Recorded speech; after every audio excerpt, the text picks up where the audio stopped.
किलम नहि वेद धाता नो वारिगिरीशो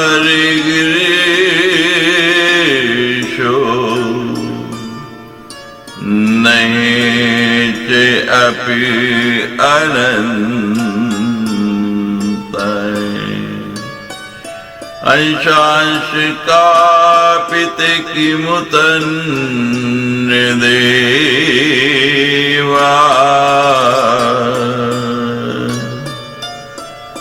तस्यै नमोऽस्तु सततं जगदम्बिकाय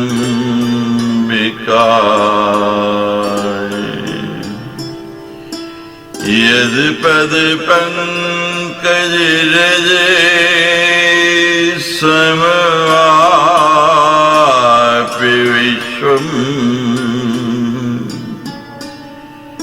ब्रह्मा सृजति दिनं च विभर्ति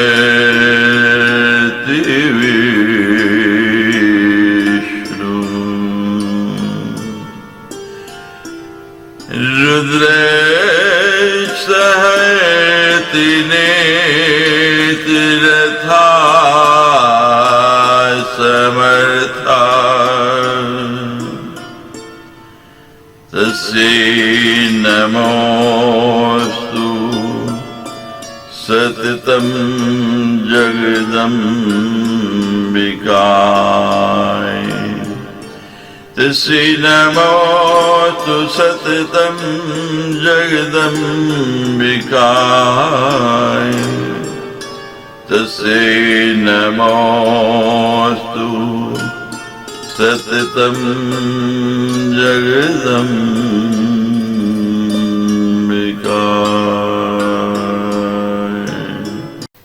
श्री जगदम्बिकाय नमः।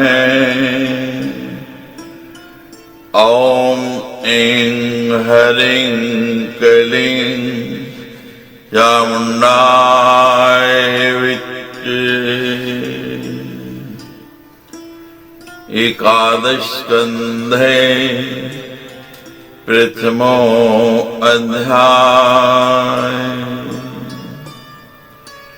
नारद उवाच भगवन् भूत भवेश नारायण सनातन आख्यातं परमाश्चर्यम् देवी चरित्रमोत्तमम् प्रादुर्भावे परो मातु कार्यार्थं सुरद्रुहा अधिकारप्तिरुक्तात्र देवी पूर्ण कृपावशात्। नारद बोले, हे भगवान, हे भूत भवेश, ही नारायण ही सनातन, आपने भगवती के परम विस्मय कारक एवं श्रेष्ठ चरित्र का वर्णन किया। साथ ही आपके द्वारा असुरद्रोही देवताओं का कार्य सिद्ध करने के लिए माता भगवती की उत्तम प्राप्ति तथा देवी की पूर्ण कृपा से उनकी अधिकार प्राप्ति का वर्णन भी किया गया। अधुना श्रोतुमिच्छामि येन प्रीणति सर्वदा स्वभक्तान् परिपुष्णाति समाचारं वद प्रभो। ही प्रभो, अब मैं उस आचार के विषय में सुनना चाहता हूँ जिससे भगवती अपने भक्तों पर सदा प्रसन्न होती हैं तथा उनका पालन पोषण करती हैं, उससे बताइए। श्री नारायण उवाच चिरो नारद तत्त्वज्ञे तदा आचार विधि क्रमम् यदनुष्ठानमात्रेण देवी प्रीणाति सर्वदा प्रातरुत्थाय कर्तव्यम् यद्युजेन दिने दिने तदहं संप्रवक्ष्यामि द्विजानामुपकारकम्।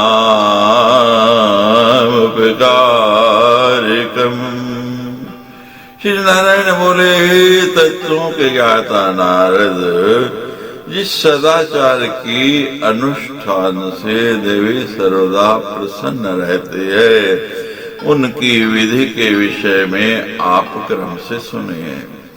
प्रातः काल उठकर द्विज को प्रतिदिन जिस आचार का पालन करना चाहिए, अब मैं द्विजों का उपकार करने वाले उस आचार का भली भांति वर्णन करूंगा।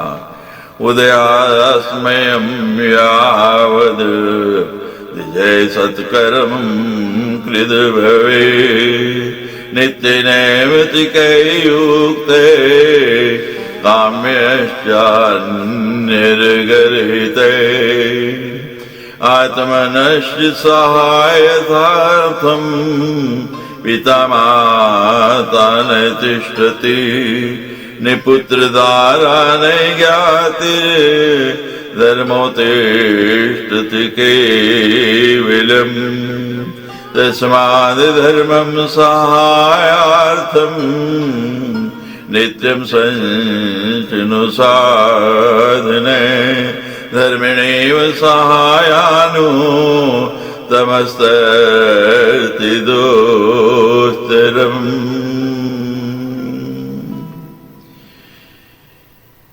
द्विज को सूर्योदय से लेकर सूर्यास्त पर्यंत नित्य नैमित्तिक तथा आनंद काम्य कर्मों से युक्त होकर के सत्कर्मों में संलग्न रहना चाहिए।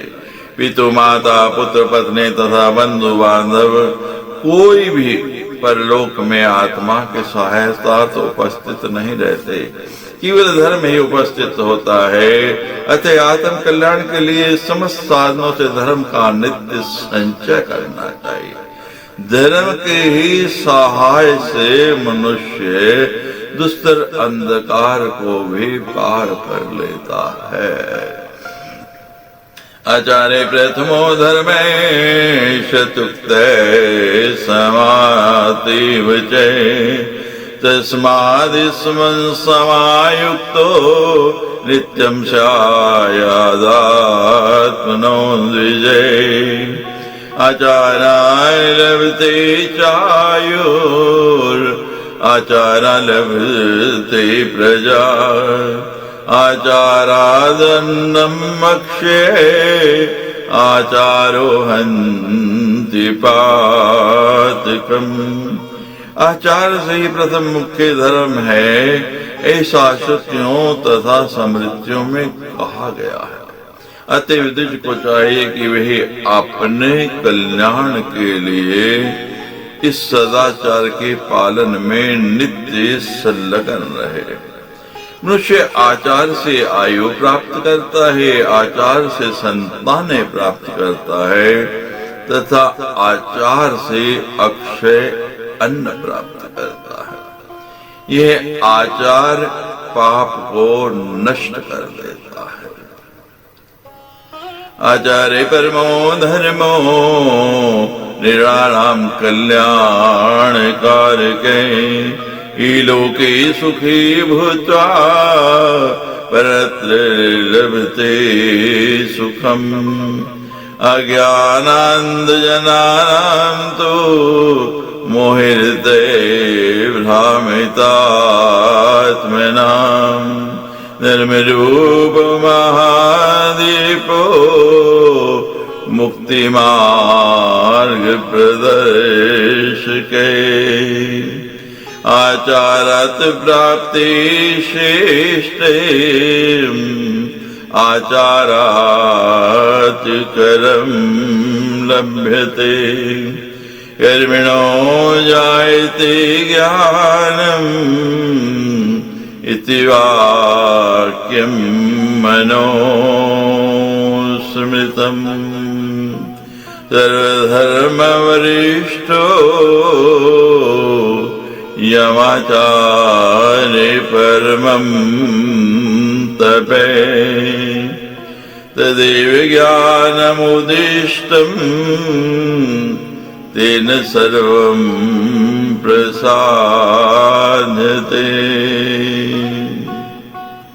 आचार्य मनुष्यों का परम धर्म है तथा उनके लिए कल्याणप्रद है। सदाचारी व्यक्ति इस लोक में सुखी रह करके परलोक में भी सुख प्राप्त करता है। मोह से भ्रमित चित्त वाले तथा अज्ञान अंधकार में भटकने वाले लोगों के लिए ये आचार धर्म रूपी महान दीपक बन करके उन्हें मुक्ति का मार्ग दिखाता है। आचार से श्रेष्ठता प्राप्त होती है। आचार से ही सत्कर्मों में प्रवृत्ति होती है। जब तक आचार शुद्ध नहीं होगा हमारी वृत्ति भी अच्छे कामों के लिए सत्कर्म की ओर अग्रसर नहीं होगी। और सत्कर्म से ही ज्ञान उत्पन्न होता है। यह मनु का प्रसिद्ध वचन है। ये त्वाचार विहीनोत्र वर्तते द्विज सत में न शूद्रवद बहिष्कार्यो यदा शूद्र तथैव से आचारो द्विविधे प्रोक्ते शास्त्रियो लौकिके तथा भावपि प्रकर्तव्यो न त्याजो शुभमेचिता।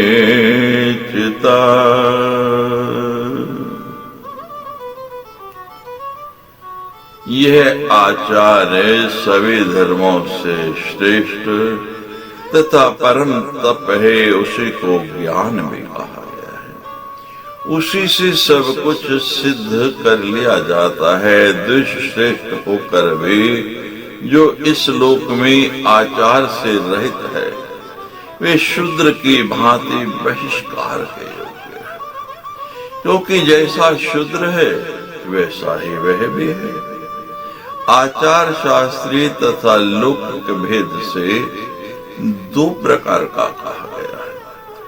अपना कल्याण चाहने वाले को इन दोनों ही आचारों का सम्यक पालन करना चाहिए और उससे कभी भी विरत नहीं होना चाहिए। ग्राम धर्मा जातिर्धर्मा देश धर्मा कुलोद्भवा परिग्राह्यानि भी सर्वे नैवतां लंघयेन् मुने दुराचारो हि पुरुषो लोके भवति निंदिते दुःखभागी च सत्तम् व्याधिना व्याप्त एव च परित्यज्येत् कामो यो स्यातं धर्मवर्जितो धर्मप्ये सुखोदर्कम् लोकविदृष्टमेव च। ही मुने सभी मनुष्यों को ग्राम धर्म जाति धर्म देश धर्म तथा कुल धर्मों का भली भांति पालन करना चाहिए। उसका कभी उल्लंघन नहीं करना चाहिए। दुराचारी पुरुष लोक में निंदित होता है, दुख प्राप्त करता है और रोग से ग्रस्त रहता है। जो अर्थ तथा काम धर्म से रहित हों, उनका त्याग कर देना चाहिए। साथ ही लोक विरुद्ध धर्म को भी छोड़ देना चाहिए, क्योंकि वह परिणाम में दुखदायी होता है।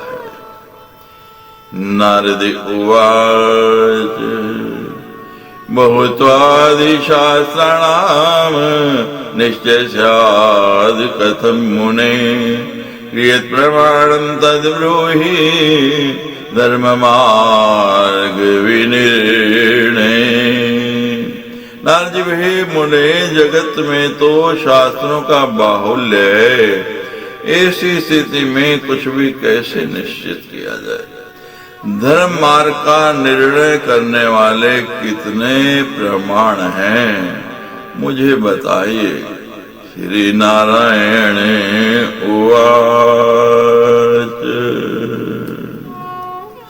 श्रुति स्मृतो उभयनेत्रे पुराणम हृदयं समृतम् एतद्योक्तैव स्याद् धर्मो नयन्यत्र कुत्रचित् विरोधो यत् तु भवेत् दयाळां च परस्परम् युति तत्र प्रमाणं स्याद् द्वयोर्द्वे स्मृतिर्वरा युतिर्द्वैदं भवेदत्र तत्र धर्मावुभो स्मृतो स्मृतिर्द्वैधं तु यत्र स्याद् विश्वं कल्प्यतां पृथक् पुराणेषु क्वचिच्चैव तन्त्रदृष्टं यथा तथं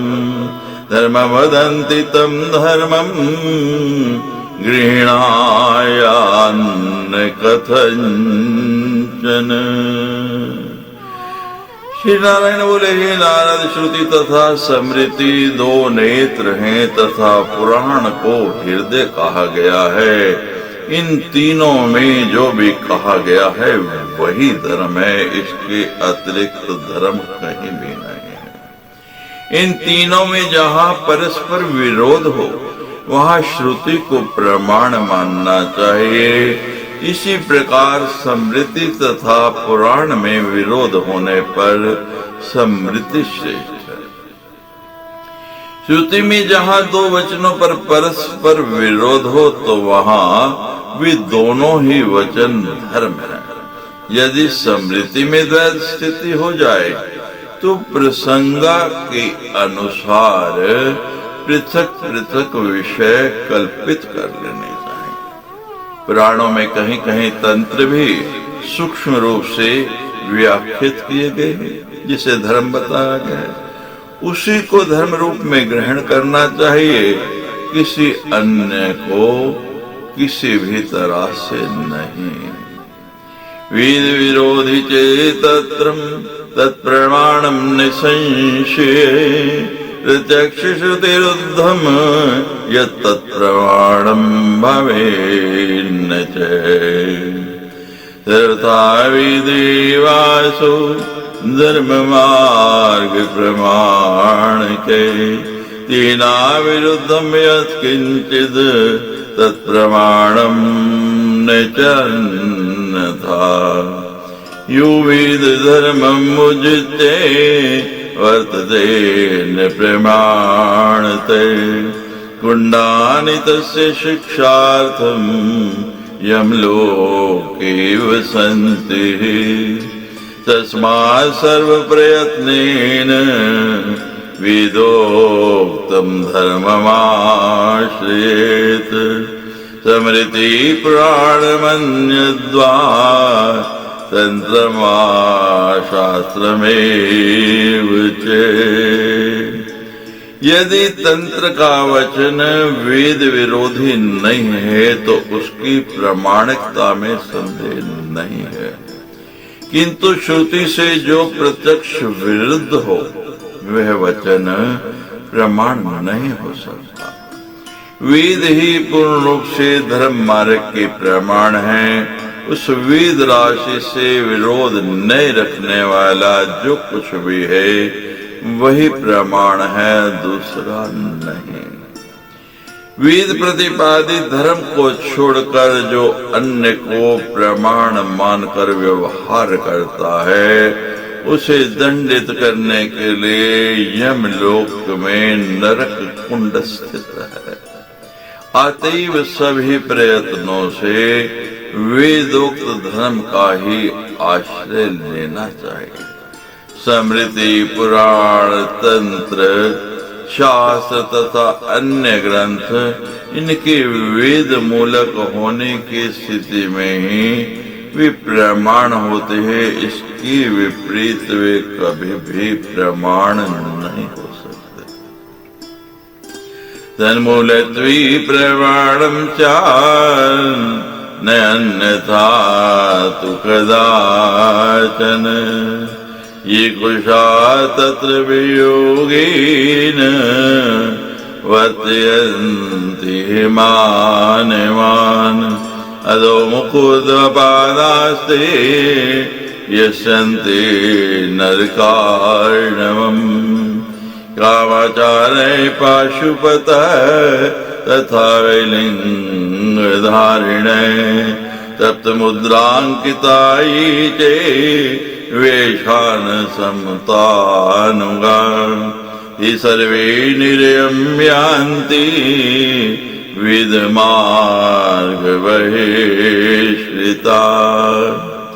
जो लोग इस लोक में मनुष्यों को निंदित शास्त्रों का उपदेश करते हैं वे मुख नीचे तथा पैर ऊपर किए हुए नरक सागर में जाएंगे।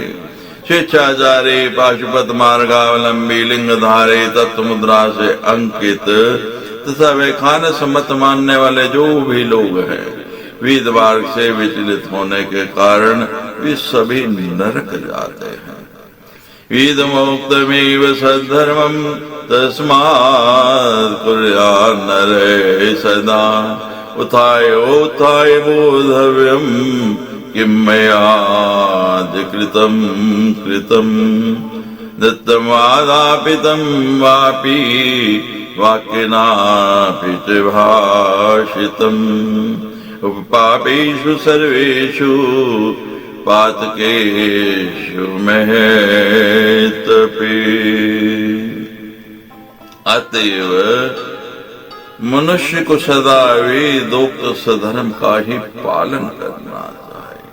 उसे सावधान होकर बार बार विचार करना चाहिए कि आज मैंने कौन कौन सा कार्य किया, क्या दिया, क्या दिलाया अथवा वाणी से कैसा संभाषण किया। यह भी सोचना चाहिए कि अत्यंत दारुण सभी पातकों तथा उत्पातकों में कहीं मेरी प्रवृत्ति तो नहीं हो गई है। अवापि रजनीयामं ब्रह्म ध्यानम समाचरेत उरुस्थानोतारण चरण समय चोरोत थोतरम उत्तानम किंचिदुत्तानम मुखवैष्टव्य चोरिसा निमीलिताक्षे सद्वस्तो दंतान संस्पृशेत। रात्रि के चौथे पहर में उठ करके ब्रह्म ध्यान करना चाहिए। जंघाओं पर पैर की ऊपर की ओर करके पद्म आसन में बैठे। बाएं जंघा पर दाहिना पैर उत्तान करके रखना चाहिए। हनु को ठुड्डी को वक्षस्थ से लगा करके नेत्रों को बंद करके सहज भाव में स्थित होकर बैठना चाहिए। दांतों का दांतों से स्पर्श नहीं करना चाहिए। जीवा को तालू के समीप अचल स्थिति में रखे, मुंह बंद किए रहे, शांत चित्त रहे, इंद्रिय समूह पर नियंत्रण रखे, तथा बहुत नीचे आसन पर स्थित न हो। तालुसा जल जीव से सहस्रात सुने चले, तन्निरुधेन्द्रियो रामो नातिनिम स्थितिशासिने। द्विगुणं त्रिगुणं वापि प्राणायामनुपम क्रमेत, ततो ध्येयसितो योऽसो हृदय दीपवत् प्रभु। जीवा को तालु के समीप अचल स्थिति में रखे, मुंह बंद किए रहे, शांत चित्त रहे, इंद्रिय समूहों पर नियंत्रण रखे तथा बहुत नीचे आसन पर स्थित ना हो। 2 बार अथवा 3 बार प्राणायाम करना चाहिए। तत्पश्चात दीपक स्वरूप जो प्रभु हृदय में अवस्थित हैं उनका ध्यान करना चाहिए। इस प्रकार विद्वान व्यक्ति को अपने हृदय में परमात्मा की विराजमान रहने को धारण करना चाहिए। धारे तत्र च आत्मानां धारणां धारेद बुधे, धूमश्च विधूमश्च सर्गश्चापि गर्भके, लक्ष्ये चापि लक्ष्यश्च प्राणायामस्तु षड्विधे। प्राणायाम समो योगे प्राणायाम इति ऋते। सधूम श्वास सहित विधूम श्वास रहित, सुगर्भ मंत्र जप सहित अगर्भ मंत्र रहित, सुलक्ष्य इष्ट देव के ध्यान सहित और अलक्ष्य ध्यान रहित यह 6 प्रकार का प्राणायाम होता है।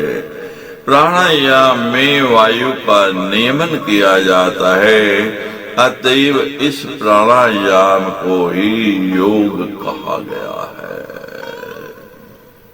प्राणायामिति प्रोक्तो रेचक पूरक कुंभकै, वर्णत्रयात्मकायते रेचे पूरक कुंभकार। एव प्रणवे प्रोक्ते प्राणायामश्च तन्मये, इड्यावायुमारोप्य पुरायतोदरे स्थितम्। शनैः 16 मात्राभिरन्यातमविरेचेत्, एवं सधूमे प्राणायाम आयामे कथितो मुने। ये प्राणायाम भी रेचक पूरक तथा कुंभक भेदों वाला कहा गया है। रेचक पूरक तथा कुंभक सम्यक प्राणायाम वर्णत्रयात्मक है। इसी को प्रणव कहा गया है। इस प्रणव में तन्मय हो जाना ही प्राणायाम है। ईडा नाड़ी से वायु को ऊपर खींचकर उदर में पूर्ण रूप से स्थित कर लेने पर अनंतर पुनः दूसरी पिंगला नाड़ी से धीरे धीरे 16 मात्राओं में इस वायु को निकालना चाहिए। हे मुने, इस प्रकार यह सधूम प्राणायाम कहा गया है। आधारे लिंगना प्रकृत हृदय तालु मूले ललाटी, पत्रे षोडशाशारे द्विदश दश दलदाधकागे चतुष्के।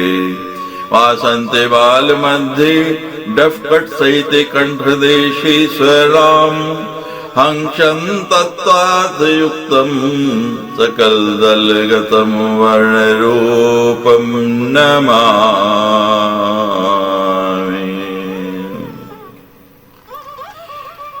मूलाधार लिंग नाभि हृदय कंठ तथा ललाट में क्रमशः चतुर्दल षडदल 10 दल 12 दल तथा द्विदल कमल विद्यमान है।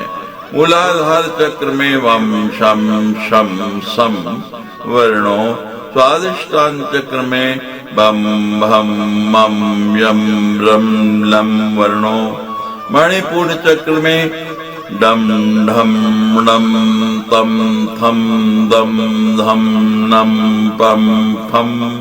वर्णों अनाहत चक्र में कम खम गम घम ngम चम छम जम यम जम तम ठम। वर्णों विशुद्धाख्य चक्र कंठ देश में सभी 16 स्वरों तथा आज्ञा चक्र में हम लंग वर्णों वाले द्विदल पद में विराजमान तत्वार्थ युक्त उन ब्रह्म स्वरूप सभी वर्णों को मैं प्रणाम करता हूँ।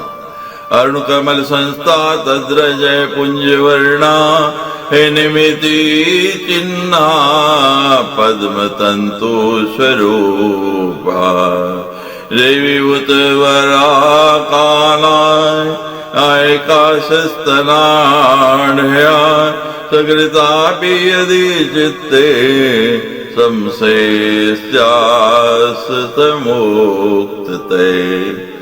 जिसकी चित्त में एक बार भी अरुण कमलासना पद्मराग के पुंज के समान वर्ण वाले शिवलिंग से अंकित कमल तंतु के समान सूक्ष्म रूप वाले सूर्य अग्नि चंद्र रूपी नेत्रों से आलोकित मुखमंडल और उन्नत सतहों से सुशोभित जगदम्बा का निवास हो जाता है, वही मुक्त है।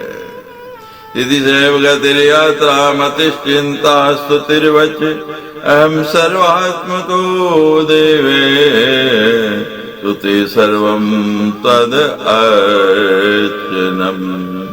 अहम देवी न चान्योस्मि ब्रह्मेवाहम न शोक भाग सच्चिदानंद रूपोऽहम् स्वात्मानमति चिंतेत।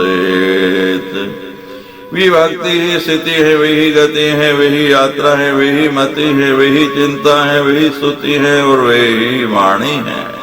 मैं सर्वात्मा देवता हूँ और मेरे द्वारा की गई स्तुति ही आपकी समस्त अर्चना है। मैं स्वयं देवी रूप हूँ, इसके अतिरिक्त अन्य कुछ नहीं। मैं ही ब्रह्म हूँ, मुझ में शोक व्याप्त नहीं हो सकता और मैं सच्चिदानंद स्वरूप हूँ, ऐसा अपने को समझना चाहिए। प्रकाशमानं प्रथमे प्रयाणे प्रतिप्रयाणे अमृतायमाना अन्ते पदव्यावनो संचरन्ति आनन्दरूपां बलां प्रपद्ये।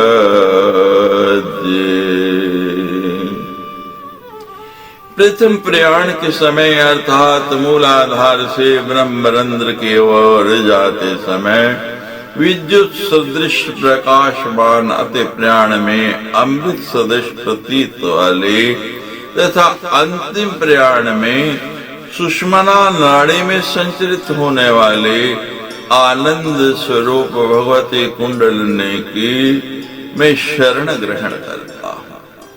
ततो निज ब्रह्मरंध्रे ध्यायेतं गुरुमीश्वरम् उपचारे मनसैश्च पूजेत यथा विधि। स्तुतिवितानेन मंत्रेण साधको नेतात्मवान् गुरुर्ब्रह्मा गुरुर्विष्णु गुरुर्देवो महेश्वर गुरुरेव परम ब्रह्म तस्मै श्री गुरुवे नमः।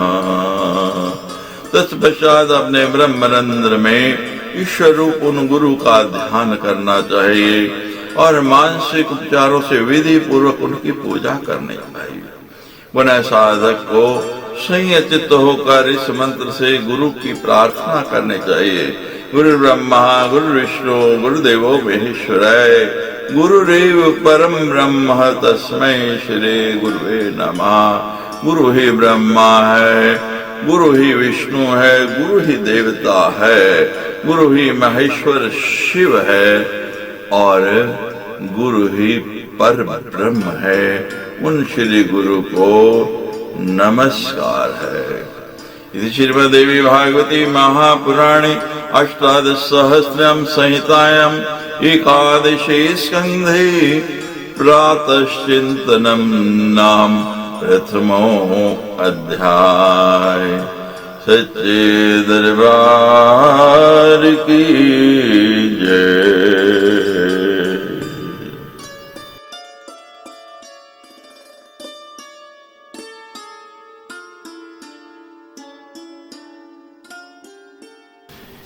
द्वितीयो अध्याय। श्री नारायण उवाच। आचार्येणं निपुनन्ति वेदान् यदप्यधीताः शिरभिरङ्गे छान्दस्येनं मृत्युकाले त्यजन्ति नीडं शकुन्ता इव जाति पक्षा। श्री नारायण बोले, हे नारद, छहों अंगों सहित अधीत किए वेद भी आचारहीन व्यक्ति को पवित्र नहीं कर सकते। पढ़े गए छंद वेद ऐसे आचारहीन प्राणी को उसी भांति मृत्यु काल में छोड़ देते हैं, इसे पंख निकल आने पर पक्षी अपना घोंसला त्याग देते हैं। ब्राह्मे मुहूर्ते च उत्थाय तस्रं सम्यगाचरेत् रात्रिरन्तिं यामेतु वेदाभ्यासं करेद् बुद्धै किंचित् कालं ततैकुर्यात् इष्टदेवानुचिन्तनम् योगितपूर्वमार्गेण ब्रह्मध्यानं समाचरेत्। विद्वान पुरुष को ब्रह्म मुहूर्त में उठ करके आचार संबंधी सभी कर्मों को भली भांति संपादित करना चाहिए और रात की अंतिम प्रहर में वेदाभ्यास करना चाहिए। तत्पश्चात योगी पुरुष कुछ समय अपने इष्ट देव का चिंतन करे और पुनः पूर्वोक्त मार्ग से ब्रह्म का ध्यान करे। जीव ब्रह्मेत्यतायेन जायते तु निरन्तरं जीवन मुक्त च भवति तत्क्षणादेव नारद। पंच पंच उषय काले सप्त पंचारणोदे अष्ट पंच भवेत् प्रातः शेष सूर्योदय संविते। प्रातरुत्थाय कुर्यात् विड्मूत्रं द्विजसप्तमे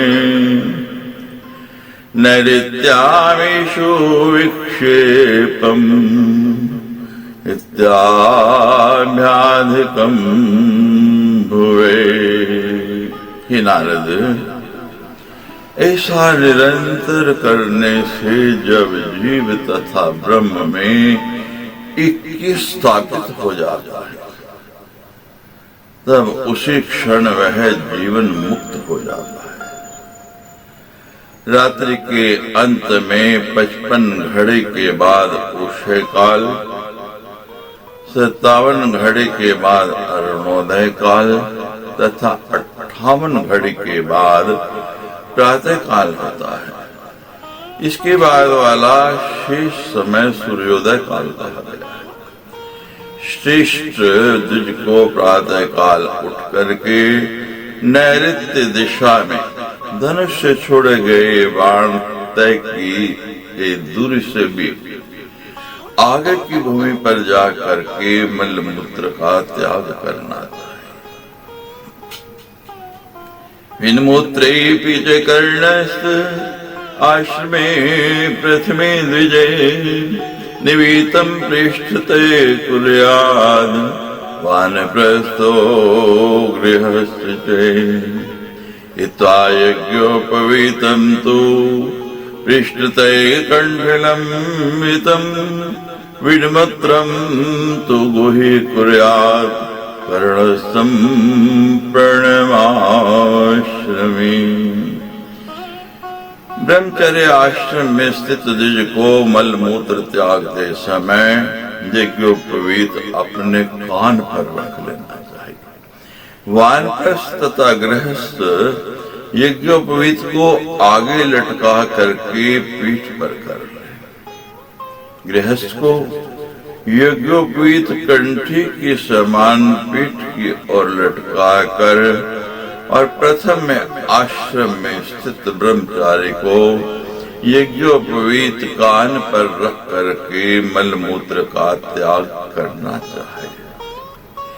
अंतधाय दृढ़ भूमि शिरे प्रावृत्ति वासिसा वाचम निमीयत्नेन स्थियन् श्वासवर्जिते निफाल कृष्टेन जले न चितायं न पर्वते जीर्ण दीवाले कुर्यान् न वल्मीकी न शाद्वले न सत्सद्वेषु गतेषु न गच्छन् पथि स्थिते सन्ध्योयुराभ्योर्जप्ये भोजने दंतधारिणे।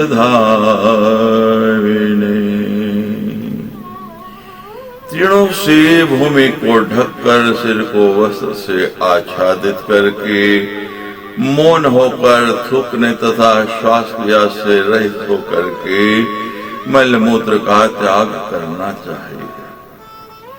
जो तो ही भूमि पर जल में चिता के स्थान पर्वत पर जीर्ण देवालय स्थानों पर वल्मीक विमोट तथा हरे घास पर मलमूत्र नहीं करना चाहिए। मलमूत्र का त्याग न तो जीव जंतु वाले गड्ढों में न तो चलते हुए और न तो रास्ते में स्थित होकर के ही करना चाहिए।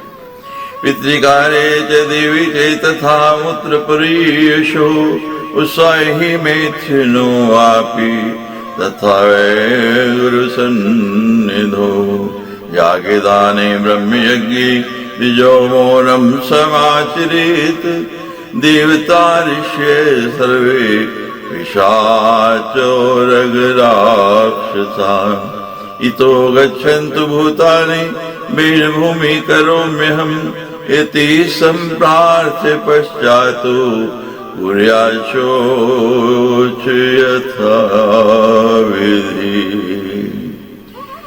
दोनों संध्याओं में जप काल में भोजन के समय दंत धावन करते समय पितृ तथा देव कार्य संपन्न करते समय मल मूत्र के उत्सर्ग के समय हर्षातिरेक की स्थिति में मैथुन करते समय गुरु की सन्निधि में यज्ञ करते समय दान देते समय तथा ब्रह्म यज्ञ स्वाध्याय के समय द्विज को मौन धारण किए रहना चाहिए। शोच से पूर्व ऐसा उच्चारण करना चाहिए सभी देवता ऋषि पिशाच नाग राक्षस तथा भूत समुदाय यहाँ से चले जाए क्योंकि मैं यहाँ मल त्याग करना चाहता हूँ। इस प्रकार प्रार्थना करके विधि पूर्वक शोच करना चाहिए। वायुवग्नि विप्रमादित्यम आपे पश्यन् तथैव गा न कदाचन कुर्वीत विणमूत्रस्य विसर्जनम् उदङ्गमुखो दिवा कुर्यात् रात्रौ च दक्षिणामुखे ततै आच्छाद्य विणमूत्रम् लोष्टपर्णतृणादिभिः गृहीत लिंगमुत्थाय से गच्छेदारासन्निधौ पात्रे जलं गृहीत्वा तु गच्छेदन्तचैव हि। वायु, अग्नि, ब्राह्मण, सूर्य, जल तथा गौ को देखते हुए मलमूत्र त्याग कभी नहीं करना चाहिए। दिन में उत्तर दिशा की ओर तथा रात में दक्षिण दिशा की ओर मुख करके मलमूत्र का त्याग नहीं करना। तत्पश्चात मलमूत्र को मिट्टी के ढेलों, पत्तों, तृण आदि से ढक करके उन्हें उठाकर वायु, अग्नि, ब्राह्मण, सूर्य, जल तथा गौ को देखते हुए मलमूत्र का त्याग कभी नहीं करना चाहिए। दिन में उत्तर दिशा की ओर तथा रात में दक्षिण दिशा की ओर मुख करके मलमूत्र का त्याग करना चाहिए। तत्पश्चात मलमूत्र को मिट्टी के ढेलों, पत्तों, तृण आदि से ढक करके पुनः उठकर जननेंद्रिया को पकड़े हुए जल के निकट जाना चाहिए। पात्र में जल लेकर वहां से दूसरे स्थान पर जाना चाहिए। गृहीतामितिकां कुलाय श्वेतं ब्राह्मण सत्तमे रक्तं पीतं तथा कृष्णं गृहीणयुश्चान्वर्णके अथवा यत्र देशे स इव ग्राह्याज्योतिमे अंतर्जलादेव गृहात् फलमेकान्मूषकोत्करात्। शुद्धि के लिए जलाशय के तट से श्रेष्ठ ब्राह्मण को श्वेत, क्षत्रिय को लाल, वैश्य को पीली तथा शूद्र को काली मिट्टी लेनी चाहिए। अथवा जिस स्थान पर जो मिट्टी उपलब्ध हो जाए उत्तम द्विज को वही ले लेनी चाहिए। पानी के अंदर से, देवालय से, वल्मीक से तथा चूहे के बिल से गृहित और शौच से अवशिष्ट ये 5 मिट्टियां ग्रह्य नहीं है। शोचाविशिष्टाश्चने ग्राह्या पंचमृत्तिका मूत्रात् द्विगुणं शोचे मैथुने त्रिगुणं संवृतम्। एकालिंगे करे तिस्र उभयोर्मिद्वयं श्रीविदं मूत्र शोचं समाख्यातं शोचे तद्विगुणं संवृतम्। विच्छोचे लिंगदेशे तु प्रद्यानमृत्काद्वयम् पंचपाने दशैकस्मिन् भयो सप्तमृत्तिका।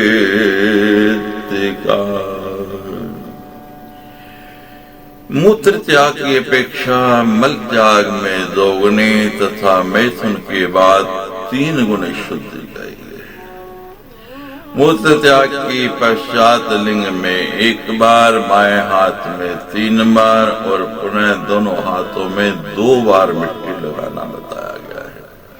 इसे मूत्र शौच कहा गया है। मल शौच में यही क्रिया 2 गुनी कही गई है। मल त्याग के पश्चात शुद्धि हेतु लिंग में 2 बार, गुदा में 5 बार तथा दोनों हाथों में 11 बार मिट्टी लगानी चाहिए। वाम पादं पुरस्कृत्य पश्चात् दक्षिणमेव च प्रत्येकं तु 4 वारं मृत्तिकायां लेप्येत् सुधे। एवं शोचे गृहस्थस्य द्विगुणं ब्रह्मचारिणे त्रिगुणं वानप्रस्थस्य यतीनां च 4 उत्तम बुद्धि वाले पुरुष को पहले अपने बाएं पैर तथा बाद में दाहिने पैर में इस प्रकार प्रत्येक में 4-4 बार मिट्टी लगा करके शुद्धि करने चाहिए। शुद्धि संबंधी यह नियम गृहस्थों के लिए है। ब्रह्मचारी को इससे 2 गुने, वानप्रस्थ को 3 गुने तथा सन्यासी को 4 गुने शुद्धि करने का विधान है।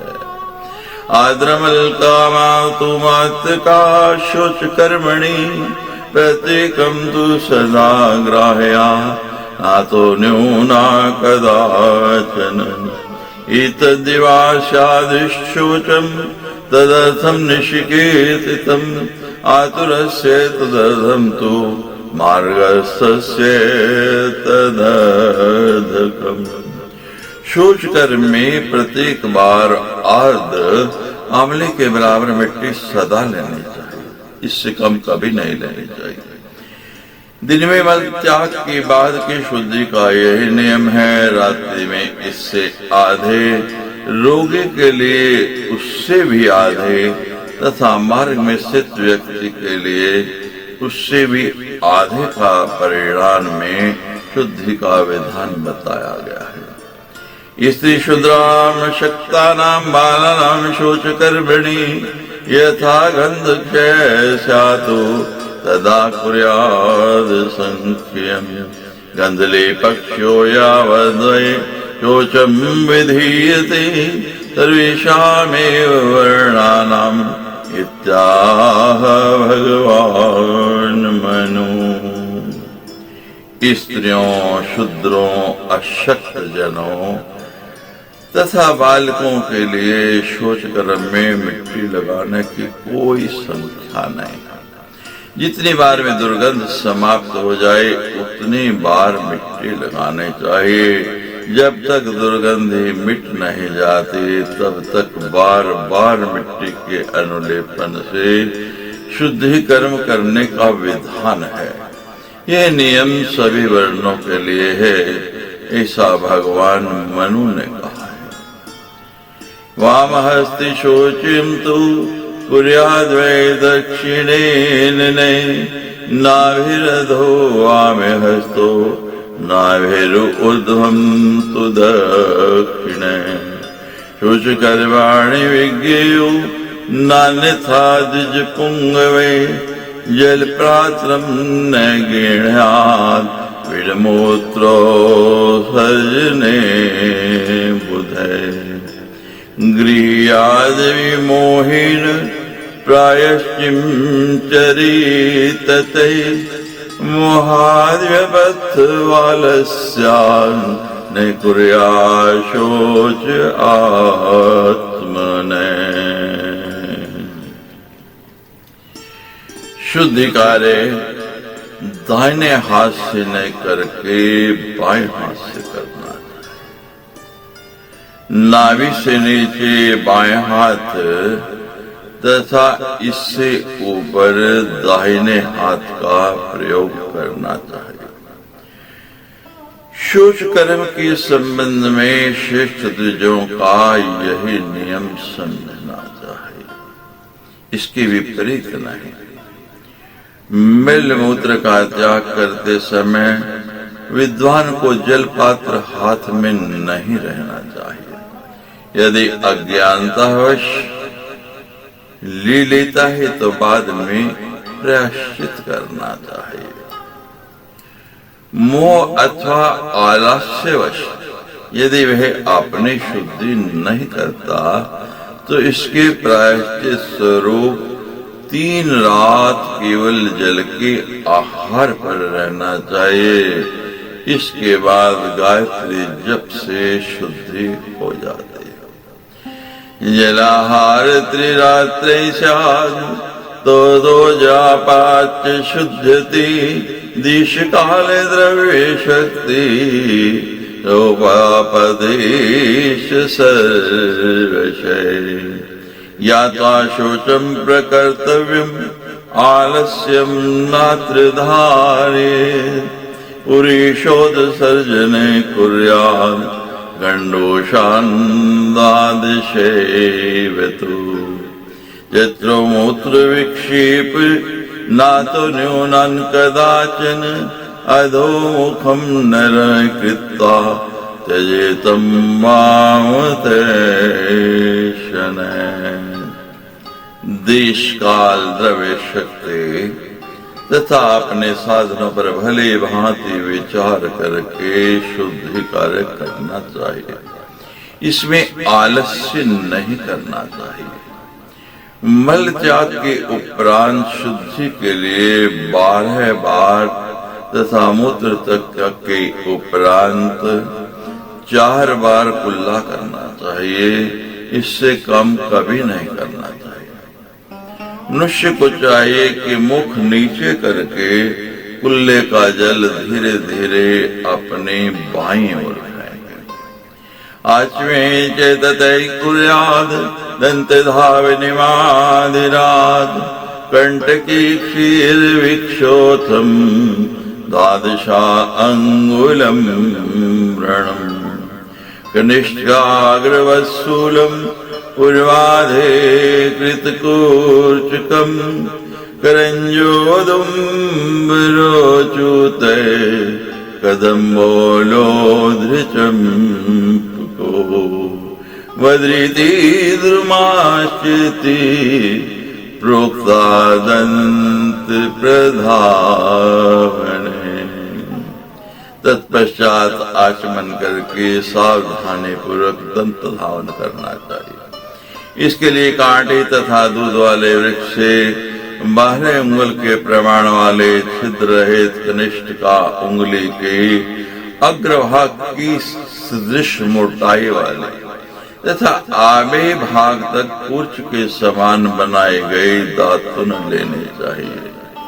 करंज गुलर आम कदम विलोद चंपा तथा वीर की वृक्ष दंत धावन के लिए उत्तम कहे गए।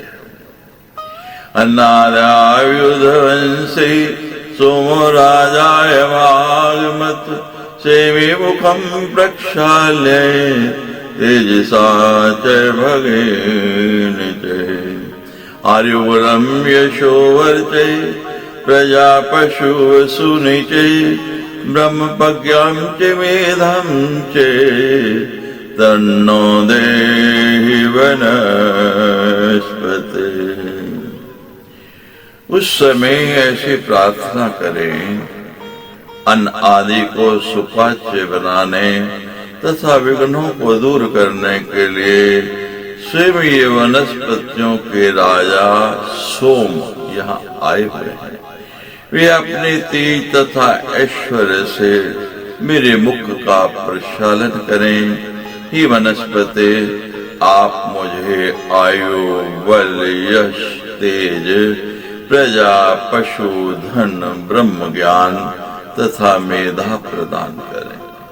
अभावेदंत काठस्य प्रतिषिद्ध धनेषु च अपम दायश गण्डोषे विदध्यात् दंत धाविनम् रविर्दिने ये कुर्ति प्राणे दन्तस्य धाविनम् सविता भक्षितास्तेन स्वकुलं तेन घातितम् प्रतिपदषष्टिषु नवमेकादशीरवो दन्तानां काष्ठसंयोगाद्